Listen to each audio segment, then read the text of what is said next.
السلام علیکم. په دې ویډیو کې به زه تاسو ته د پایتون ویریبلز په باره کې وغږیږم.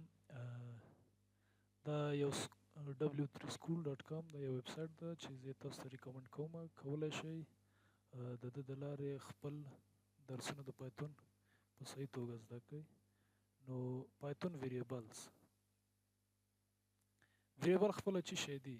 ویریبل داسې فکر وکړئ چې ویریبل لکه باکسز دي چې په هغه کې تاسو خپل ویلیو سټور کوئ. ویلیو به مختلف وي، یا به سټرینګ وي لکه جان اوس خپله یو سټرینګ ده.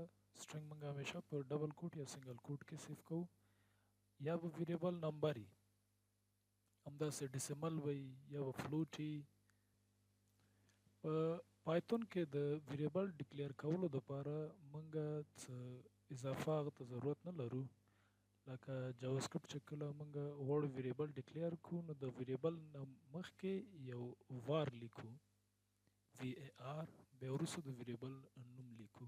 پایتون کې د هغه شیانو ته ضرورت نشته، بس ډایرکټ نوم لیکئ، مثلا ایکس ته بیا یو مساوي ورکوئ، وروسته د هغې خپل ویلیو ورکوئ چې هغه به یا نمبر یا به سټرینګ وي.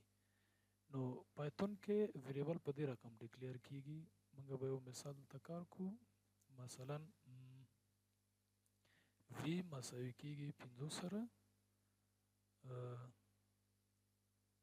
نو پرنٹ وی موږ ته به دوی 5 پرنٹ کړي. وی خپله یعنې باکس ده، هغه باکس کې چې کوم ویلیو ده هغه به موږ ته پرنٹ کوي، که هغه ټیکسټ وي یا نمبر وي. نو د باکس نوم به وی کېښودل کیږي. که چیرې دلته تاسو وګورئ، کله چې try it yourself باندې کلیک کړئ، نو تاسو ته به یو ایډیټر غوندې اوپن شي. مثلا دلته لیکلي ایکس مساوي د 5 سره، وای مساوي د جان سټرینګ سره.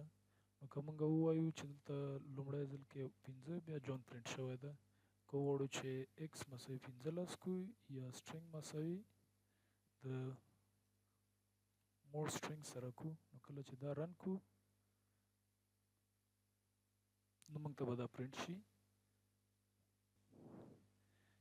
د کاسټینګ دا مطلب دا چې که غواړو موږ کنورټ کړو د نمبر نه سټرینګ ته یا ټیکسټ ته، نو کاسټینګ په دې رقم کیږي په پایتون کې چې ایکس مساوي کیږي د ایس ټي آر 3 سره. نو دا 3 به لکه سټرینګ په ایکس کې سیف شي.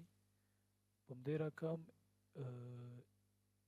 وای مساوي کیږي د انټ 3 سره، نو دا 3 به د نمبر په رقم په وای کې سټور شي. او که 3 مساوي کیږي زیډ مساوي کیږي د فلوټ 3 سره، نو دا 3 به موږ سره د فلوټ په رقم یعنې ډیسیمل چې اشاریه ولري په دې رقم به سټور شي. دا به زه دلته ټرای کوم تاسو ته. کاپي پیسټ. دا چې دا کمنټ ده، تاسو پایتون کې د هش سمبول په واسطه کولی شئ چې خپل کوډ کې کمنټونه ولیکئ. نو چې زه دا رن کوم، نو دا خو موږ پرنټ کمنټ شی نه ده ورکړی، دی په خاطر به دا هېڅ هم پرنټ نه کړي موږ ته.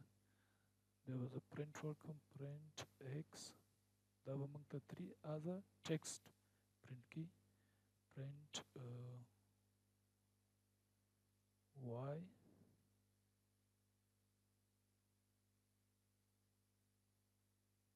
دا به موږ ته 3 د انټیجر په رقم پرنټ کړي. پرنټ زیډ، دا به 3 د اشاریه دار پرنټ کړي موږ ته. لکه په دې رقم چې ګورئ 3 اشاریه دار شو، ځکه چې فلوټ ده، دا انټیجر ده او دا یې سټرینګ ده. سټرینګ انټیجر دونه ښکاري نه، کله چې تاسو کالکولیشن کې هغه استفاده کوئ نو دلته به بیا تاثیرات واچوي.